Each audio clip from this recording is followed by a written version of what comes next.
Salam, mən Azərbaycan dili və ədəbiyyat müəllimi Sevinç Nuriyeva. Bugün sizinlə izah edəcəyimiz mövzu əlavələr mövzusudur.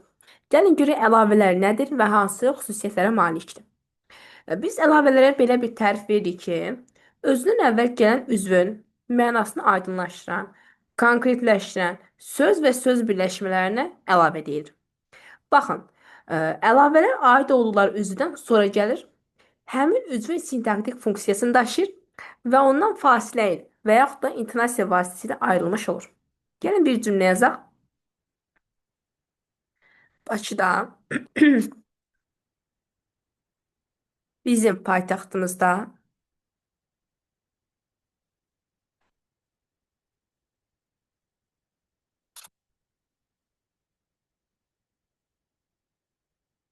gözəl yerlər var. Baxın, verilən bu cümlədə bizdə həm əlavə var, həm də əlavəli üzv var. Yəni verilmiş üzvümüzün əlavəsi burada özünü göstərir. Onu qeyd eləyək ki, deməli, bizdə bütün cümlə üzvlərinin əlavəsi var. Hətta siz söz birləşmələrinin aslı tərəfinin və yaxud da xitabın belə deyək də, xitabın da əlavəsinə rast gələ bilərsiniz. Verilmiş bu cümlədə, baxın, var. Nə? Yerlər. Necə yerlər? Gözəl yerlər. Belə də ismə aid olduğuna görə burada gözəl söz təyindir. Harada var? Deyirsiniz, Bakıda. Cümlədə harada sualına cavab verdiyinə görə Bakıda söz olur cümlədə zərfli. Harada? Bizim paytaxtımızda. Gördüyünüz kimi cümlədə nədir? Zərfli.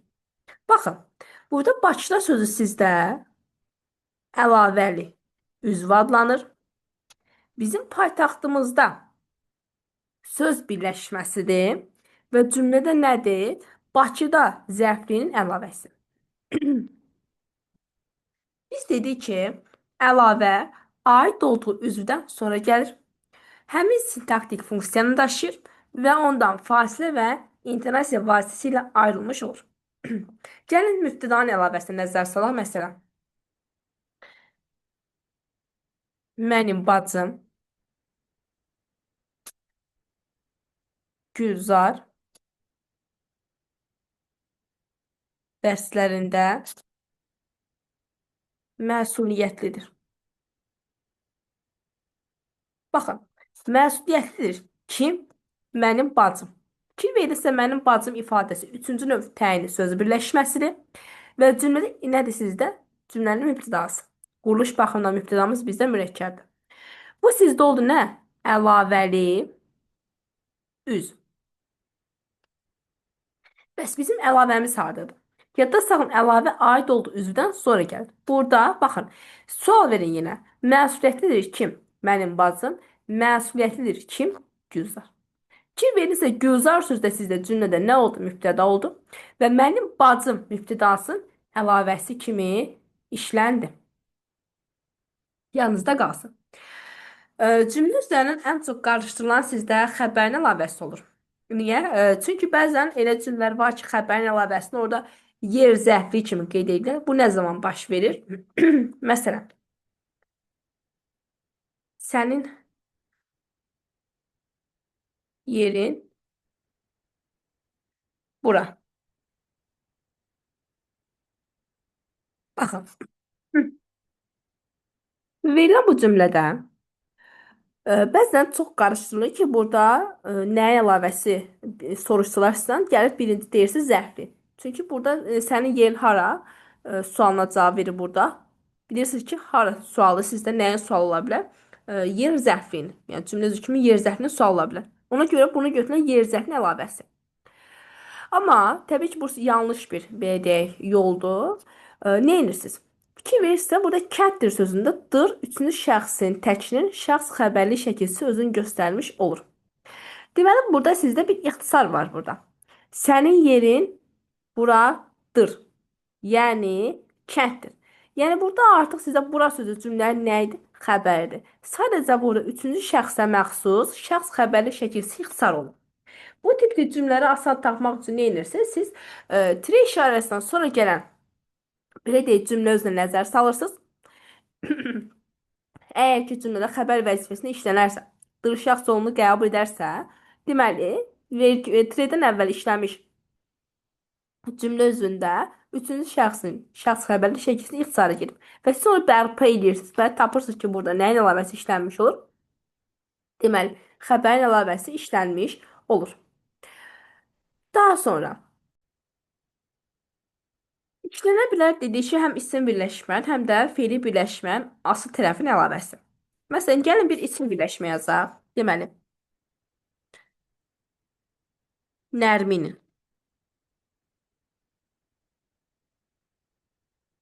Birinci sinif şagirdinin nəticəsi hamını təəccübləndirdi. Baxın, bu zaman nə edirsiniz? Deməli, baxın, biz bilirik ki, bizdə var isim birləşmə dediyimiz zaman birinci, ikinci və üçüncü növ tənis söz birləşməsi var. Baxın, bu zaman nə edirsiniz? T-dən əvvəl işlənən, bilirik ki, əlavə bizdə nədir? İsim birləşmən aslı tərəfin əlavəsidir. T-dən əvvəl sizdə isim birləşmən işlənən aslı tərəfi. İsim birləşmənin əsas tərəfi sizdən hardadır? T-dən sonra işlənəcək. Ona görə nə edirsiniz? Siz isim birləşmənin aslı tərəfini burada görürsünüz.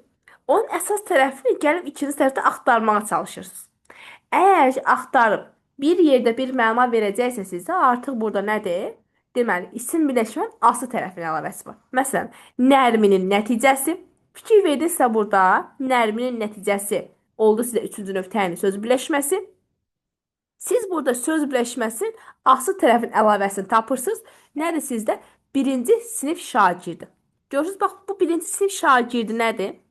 Deməli, şagirdini burada yemişik şəkilçini. Deməli, baxın, birinci sinif şagirdinin ifadəsi sizdə nədir? Nərmin sözünün əlavəsi. Bu sizdə olacaq nə? Cümlədə üçüncü növ təyini söz birləşməsidir. Nərminin nəticəsi və yaxud da birinci sinif şagird nəticəsi. Burada Nərminin nəticəsi söz birləşməsində Nərminin sözünün əlavəsi işlənib. O da sizdə nədir? Birinci sinif şagirdin. Fikir verirsə nə edə bilirsiniz? Gəlib. T-dən əvvəl verilən aslı tərəfin, gəlib ikinci tərəfdə siz nə edə bilirsiniz? Onun əsas tərəfini tapa bilirsiniz. Bu zaman təbii ki, nə etməlisiniz? Uyğunlaşdırmalısınız. Əgər ki, uyğunlaşdıra bilirsə, təbii ki, aslı tərəfin əlavəsi götürürsünüz. Gəlib bunu cümlə özünün əlavəsi kimi qəbul etmirsiniz. Bu sizdə isim birləşmə aslı tərəfin əlavəsidir. Cümlə özünün əlavəsi baxın yuxarıda qeyd etdiyim hallarda özünü göstərir. Yəni əgər ki, müstəqil şəkildə işlənərsə, heç bir asılılığı yoxdursa, bu sizdə cümlə özünün əlavəsidir. Əks halda burada sizdən soruşsalar ki, mübtədanın əlavəsidir. Təbii ki, xeyr. Burada üçüncü növ təyin söz birləşməsi aslı tərəfin, yəni birinci tərəfin əlavəsi var. Gəlin bəs fe'li birləşməyə baxaq. Deməli, Əli, Əli, mənim qardaşım evə çatanda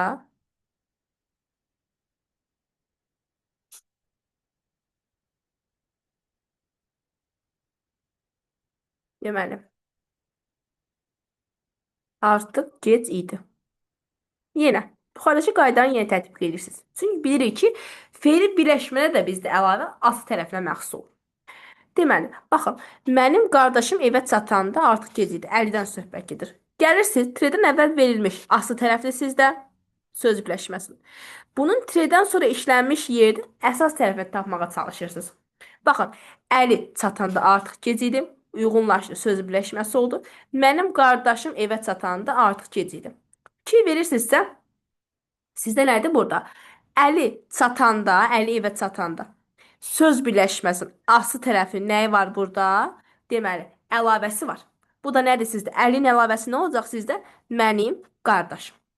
Bu sizdə artıq fe'li birləşmədir. Hardan bilirsiniz? Fe'li bağlamanın anda şəkilçisindən müəyyən edə bilirsiniz ki, bu sizdə nədir? Fe'li bağlamanın aslı tərəfinin əlavəsi. Xitabın əlavəsi də var sizdə. Deməli, Əli, əziz dostum. Dayanma. Baxın, burada fikir verdinizsə, əli sözü sizdir. Cümlənin xitabıdır. Çünki bilirik ki, xitab nə bildirir? Çağırış bildirən sözlərdir. Əli xitabının əlavəsi sizdə nədir? Əziz dostum. Yəni buradan belə başa düşürük ki, əlavə sizdə yalnız cümlə üzvlərinə və yaxud da söz birləşmələrinin asıl tərəflərinə deyil, hətta xitaba da aid ola bilər. Biz öyrəşmişik ki, yəni deyirik ki, əlavələr aid olduğu üzvdən əsasən tire ilə ayrılır.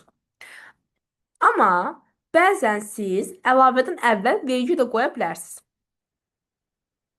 Məsələn, burada nə deyə bilərik? Vergül qoyulmasını. Məsələn, xitabda görürsünüz ki, əlavədən sonra vergül qoya bilirsiniz. Və yaxud da deyirəm ki, sabah qalım. Yanvarın 4-ü ad günü idi. Fikir verirsə burada sabah zaman zərfliyinin əlavəsi yanvarın 4-üdür. Və aid olduğu üzdə nə ilə ayrılıb? Vergüllə ayrılmış olur. Siz cümlə üzvü ilə onun əlavəsi arasında yəni bağlayıcısından da istifadə edə bilərsiniz. Bilirsiniz ki, yəni bağlayıcısı tabesilik aydınlaşdırma bağlayıcısı. Bu zaman nə edəcəksiniz? Bağlayıcıdan əvvəl vergül işarəsindən istifadə edirsiniz. Gəlin yazaq orada. Məsələn, deyirəm ki, burada. Yəni yolun aşağısında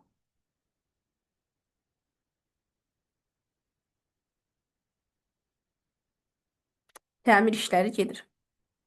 Bax, fikir verirsinizsə burada. Deməli, sizdə nə var burada? Yer zərfliyinin əlavəsi. Gördüyünüz kimi yolun aşağısında. Aid olduğu üzvdən əlavə nə ilə ayrılmış olur? Yəni bağlayıcısı ilə və siz yəni bağlayıcısından əvvəl vergül işarəsindən istifadə etmiş oldunuz. Bəzən mübtədanın əlavəsi ilə aid olduğu üzvlə yeri dəyişəndə burada artıq cümlədə sintaktik vəzifəsi dəyişmiş olur. Məsələn, gəlin görə nə demək istəyirik? Deyirəm ki,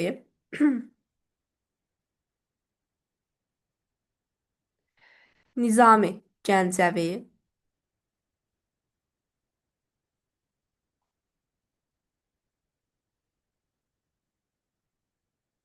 dahi şair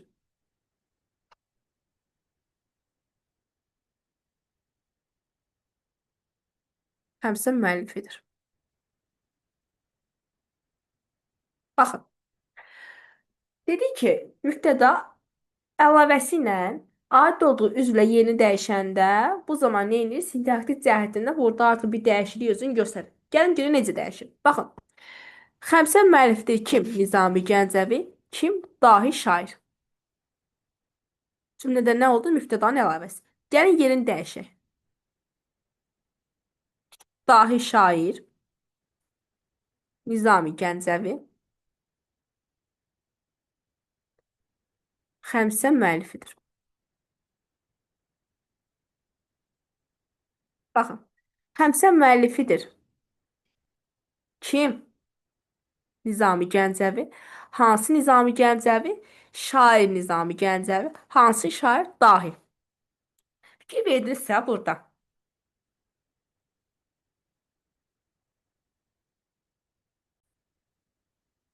Göründüyü kimi burada mübtəda ilə onun aid olduğu əlavənin yerini dəyişdiyimiz zaman cümlənin sintaktik təhlilində bir fərq özünü göstərir. Yəni, mübtədanın əlavəsi ilə yerini dəyişdiyimiz zaman cümlədə verilmiş əlavə cümlədə nə olur sizə? Təyin vəzifəsində işləmiş olur. Belə bir məqam 2022-ci ildə qəbul sualı, təbii ki, Dövlət İmtahan Mərkəzinə abituriyentlərə düşmüşdü. Qəbul sualı kimi işlənib. Dediyimiz qaydanın əksdən düzgündür. Yəni, məsələn, gəlin yazaq. Günelin rəfiqəsi Aysu qalib gəldi. Baxın. Qalib gəldi kim? Aysu. Hansı Aysu? Günelin rəfiqəsi. Gəlin təyinlə mübtədanın yerini dəyişək. Aysu Günelin rəfiqəsi qalib gəldi. Baxın. Burada da artıq bizdə verilən cümlədə, birinci cümləmizdə təyinlə mübtədanın yerini dəyişdiyimiz zaman nə baş verir sizdə? Mübtədanın əlavəsinə çevrilmiş olur. Yəni mübtəda siz əlavəli işləmiş olur. Qalib gəldi kim? Aysu. Kim? Günelin rəfiqəsi. Fikir verirsə, verilmiş cümlədə sizdə nə? Mübtəda əlavəli işlənmiş oldu. Daha sonra bizdə bilirik ki, verilən cümlələrdə sizdə əlavənin təyin edicisi ola bilər. Yəni siz həmin cümlələrdə, yəni əgər ki, bizdə əlavəli üzvlərimiz olur, həmin üzvlərə aid bizdə təyin edici sözlərimiz işlənir. Və siz yadda saxlayın ki, həmin təyin edici sözləri müstəqil təyin kimi sintaktik təhlil etmirsiniz. Gəlin cümləyə nəzər salaq. Cavad yeni müdir